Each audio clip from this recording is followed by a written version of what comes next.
L'IPNETP, l'Institut pédagogique national de l'enseignement technique et professionnel, est un établissement d'enseignement technique supérieur et de recherche placé sous la tutelle administrative du ministère de l'Éducation nationale, de l'enseignement technique et de la formation professionnelle. Il a été créé en décembre 1975 et réorganisé par décret en novembre 2001. L'IPNETP est chargé, entre autres, de la formation du personnel enseignant et du personnel d'encadrement de l'enseignement technique et de la formation professionnelle et du développement de la recherche et de l'innovation technologique. Comment intègre-t-on l'IPNETP après 44 ans d'existence? Quelles sont les innovations de l'Institut? Ces questions, nous allons les poser à Zakaria Berté, le directeur général de l'IPNETP, qui est avec nous en plateau. Ce sera dans le cadre du magazine du dimanche. Bonjour, Monsieur Berté.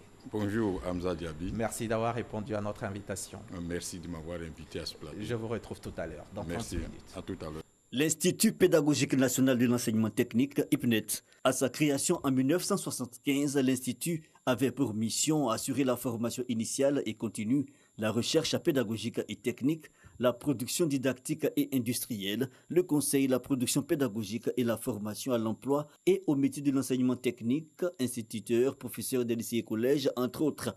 Une mission qui n'a pas changé aujourd'hui.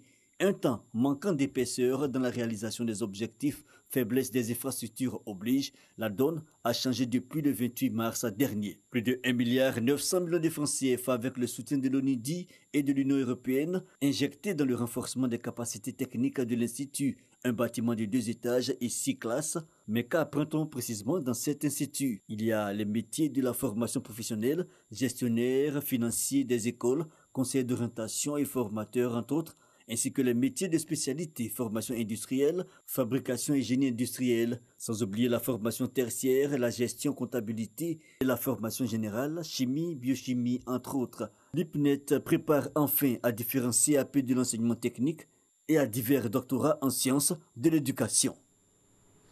Bienvenue, Monsieur le Directeur Général. Merci. On vient d'entendre Franck Quadio. Le 28 mars dernier, vous avez reçu dans vos locaux le vice-président de la République à l'occasion d'une cérémonie.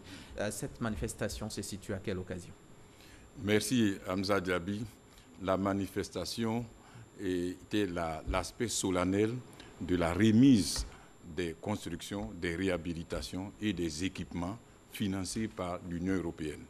Il faut noter que cette institution, l'Union européenne, a financé 11 établissements de formation professionnelle.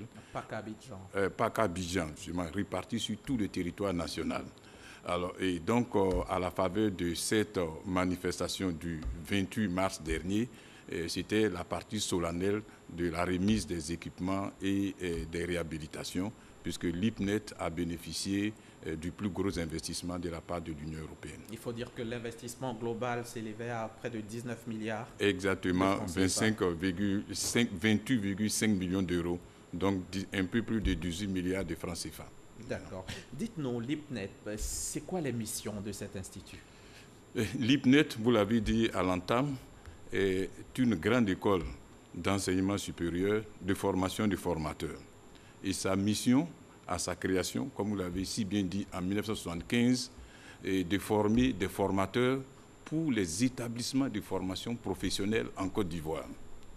Les centres de formation professionnelle, les lycées professionnels, les unités mobiles, toutes ces structures doivent avoir des formateurs. Et la mission de l'IPNET est donc de pourvoir justement ces établissements à des compétences pour former les jeunes Ivoiriens. Mais à côté de la formation des formateurs, nous avons la formation du personnel d'encadrement. Et ce personnel d'encadrement, c'est essentiellement les conseillers pédagogiques, les chefs d'établissement. Et à côté d'eux aussi, on a d'autres personnels, à savoir les conseillers d'orientation, les éducateurs et les secrétaires exécutifs chargés des relations formation-emploi. Ceux qui entretiennent la liaison entre le centre de formation, le lycée professionnel et l'entreprise. Alors, la destination de vos diplômés, ce sont les lycées techniques, les lycées professionnels. Et les centres de formation professionnelle, et même les unités mobiles et les ateliers d'application. D'accord. Ouais. Mais dites-nous, pourquoi l'IPNET n'est pas aussi connu que l'école normale supérieure? Bien, l'IPNET n'est pas connu et ce sont des hypothèses que nous formulons régulièrement. l'IPNET n'est pas aussi connu que l'École normale supérieure. Ça procède peut-être des conditions historiques. L'École normale supérieure est plus ancienne que nous. Nous, vous l'avez dit, nous avons été créés, l'Institut a été créé en 1975. Il y a quand même 44 ans. Il y a 44 ans. Bon, oui, 44 ans, c'est vrai. Mais vous savez aussi, il y a les conditions socioculturelles. Et moi-même, je suis un ancien élève du lycée classique de Cocody. Et nous disions dans le temps, quand nous faisons à l'occasion des rencontres de l'OASU, des compétitions avec le lycée technique, on disait voilà, ce sont les forgerons, les maçons, etc. Et donc cette façon de structurer la perception a fait qu'au départ, il y a eu une méfiance vers cette dimension de la formation, pourtant qui se révèle aujourd'hui comme la dimension la plus importante parce que c'est elle qui forme à l'insertion. L'autre, l'éducation nationale, avec tout le respect qu'il faut, puisque je suis même membre de ce ministère, donne les compétences générales, mais les compétences professionnelles pour insertion, c'est la partie professionnelle. Et c'est quoi les modules? Quels sont les modules qui sont enseignés là à l'IPNET? Merci, vous me donnez l'occasion justement de faire un peu mieux connaître cette institution. Dès qu'un enseignant rentre pour aller dispenser ses cours, il faut qu'il connaisse le métier de la formation. Qu'est-ce que c'est que le métier de la formation? Le formateur, c'est celui qui prépare ses leçons, donc qui travaille en dehors du lieu de travail, chez lui à la maison. C'est celui qui fait la correction des copies, tandis que les autres regardent la télévision. Et il faudrait qu'en rentrant à l'IPNET pour prétendre être formateur, il faut qu'il soit conscient de cette exigence. Il y a donc les modules de connaître le métier de formateur. Il y a connaître le métier, le module de définir les objectifs pédagogiques. Et ça, c'est très important, M. Diaby, parce qu'on ne définit pas les objectifs n'importe comment. Il y a des critères. Sinon, la communication pédagogique devient déficitaire et ne permet pas à l'apprenant futur formateur, de savoir ce qui est attendu des formés. Il y a ensuite le module de concevoir les outils d'évaluation. Et quand on forme, il faut évaluer, mais on n'évalue pas de façon arbitraire. Et il y a une règle de l'art d'évaluation de la formation. Et entre la capacité de définir les objectifs et l'outil d'évaluation, il y a la possibilité des techniques d'animation. Je crois que nous avons ça comme compétence en commun, les techniques d'animation et les techniques de dynamique de groupe, etc. Et en gros, ça, ce sont les sciences de l'éducation. Voilà, ce sont les sciences de l'éducation qui permettent donc de déterminer ce parcours de formation. Et à l'IPNET aussi, on enseigne les métiers de l'agriculture. Oui, c'est un projet, c'est d'ailleurs une perspective qui nous mobilise actuellement.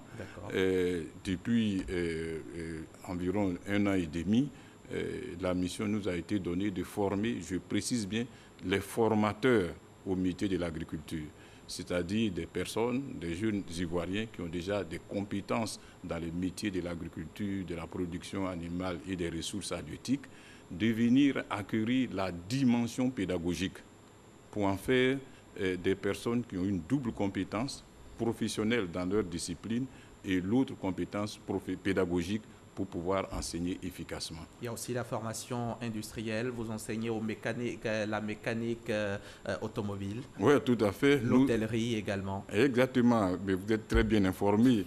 Et je pense qu'avec cet entretien, l'ensemble des Ivoiriens connaîtront un peu mieux cette institution. Nous avons un département de formation industrielle qui forme les formateurs au métier de l'industrie. Vous avez les formateurs en mécanique automobile, les formateurs en hôtellerie, les formateurs en construction métallique. En comptabilité. En comptabilité pour le tertiaire. Également, même la caméra, c'est-à-dire des agents de l'ART qui peuvent venir apprendre la caméra à perfectionnement. C'est ça.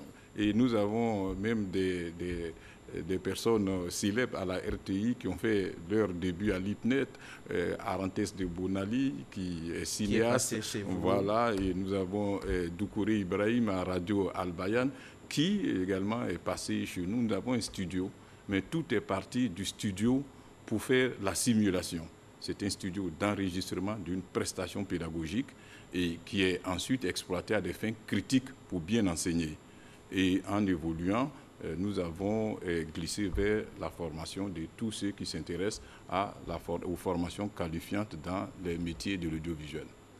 Dans ce cas-là, c'est quoi la différence à ce niveau, hein? C'est quoi la différence entre vous et l'ISTC? Vous faites le montage, vous faites la caméra, vous faites tout cela. C'est quoi la différence? Non, la différence est grande. L'ISTC, c'est la grosse cylindrée. Nous faisons une formation qualifiante. Juste une formation qualifiante pour le montage, pour la prise de vue, pour, j'allais dire, concevoir des séquences filmées, mais nous faisons justement la formation qualifiante, pas de formation diplômante. Et vous formez les formateurs. Exactement. Comment on intègre l'IPNET? Comment j'entre à l'IPNET si aujourd'hui j'ai envie d'y aller? Pour entrer à l'IPNET, il faut être titulaire d'un diplôme de formation professionnelle. C'est très important d'abord. Première condition. Voilà. Et puis, il faut avoir un âge en dessous de 38 ans. Voilà, ça se comprend, ce n'est pas l'occasion de développer ici, mais il faut pouvoir travailler et être éligible à une pension proportionnelle. Donc, il ne faut pas rentrer trop tard. Donc, c'est 38 ans, âge maximal pour rentrer à l'IPNET. Ensuite, il faut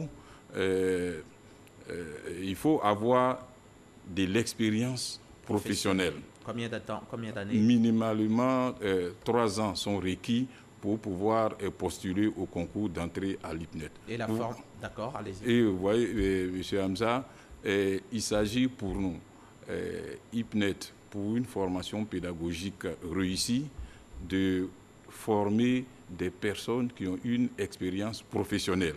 Parce que vous faites les cours théoriques dans une classe et après, vous vous transposez en atelier et là, vous démontrez que vous avez le métier dans le corps.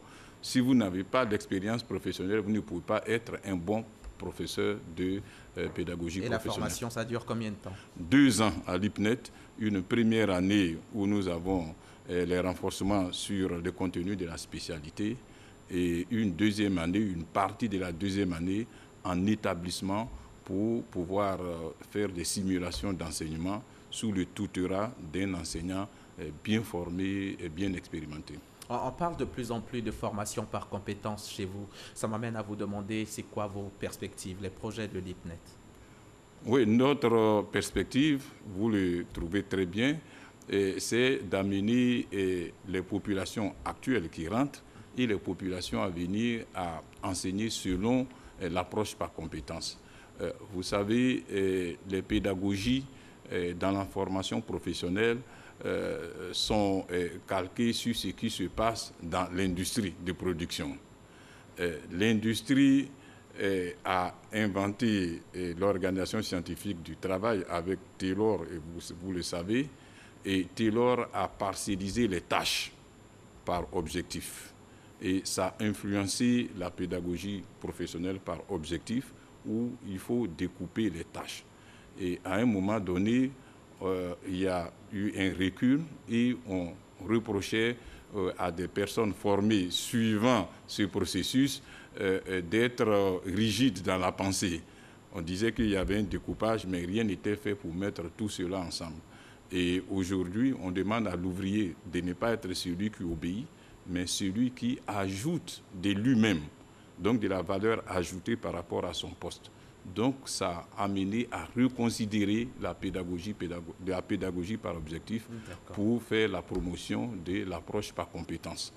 Voilà. Et l'IPNET s'approprie progressivement cette pédagogie et nous l'appliquons aux nouvelles populations qui rentrent et nous allons faire une formation continue pour tous ceux qui sont déjà sortis. C'est quoi la situation de l'IPNET par rapport au système LMD? Oui, le système LMD, l'IPNET ne peut pas échapper, M. Diaby. C'est une directive de l'Union économique et monétaire ouest-africaine qui demande aux institutions africaines de se mettre au LMD pour permettre une comparabilité des diplômes de l'espace ouest-africain. Alors, donc, l'IPNET délivre les certificats d'aptitude pédagogique.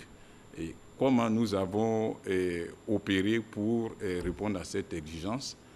C'est à partir des bulletins que nous délivrons. Nous avons transformé nos unités de formation en unités d'enseignement et nous y avons affecté des crédits qui permettent de situer nos diplômés dans l'espace sous-régional. C'est bon. Merci. Merci. Monsieur Berthet. Zacharia Berthet, directeur général de l'IPNET, l'Institut pédagogique national de l'enseignement technique et professionnel. Je rappelle que vous êtes venu nous parler de la formation et des projets de l'Institut. Merci encore d'avoir répondu à notre invitation.